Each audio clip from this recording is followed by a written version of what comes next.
موت کا علاج۔ حکیم جالینوس بہت بڑا حکیم گزرا ہے۔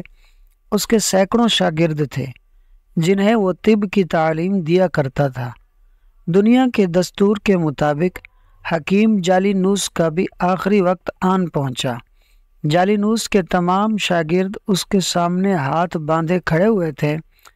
جالینوس نے اپنے شاگردوں کو 2 گولیاں دیں اور ان سے کہا، اے میرے شاگردوں، میرے مرنے کے بعد ان میں سے ایک گولی لوہے کے کسی ٹکڑے پر رکھ دینا اور دوسری گولی کو توڑ کر کسی پانی کے مٹکے میں ڈال دینا۔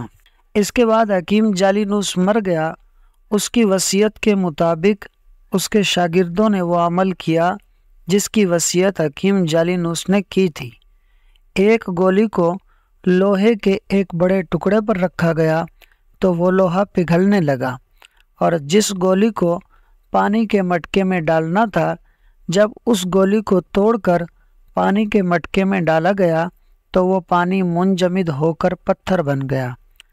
حکیموں نے لکھا ہے کہ جالینوس کا اس وصیت سے یہ مطلب تھا کہ میرے پاس وہ دوائی ہے جو لوہے کو پگھلا سکتی ہے اور پانی کو منجمد کر سکتی ہے، مگر موت ایسی اٹل حقیقت ہے کہ اس مرض کا کوئی علاج نہیں۔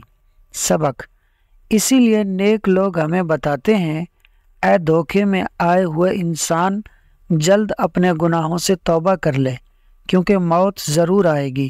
اگرچہ کوئی قارون جتنا مالدار کیوں نہ ہو، اس کائنات میں نہ ارسطو زندہ رہا، نہ بکرات، نہ سقراط اور نہ جالینوس جیسا حکیم۔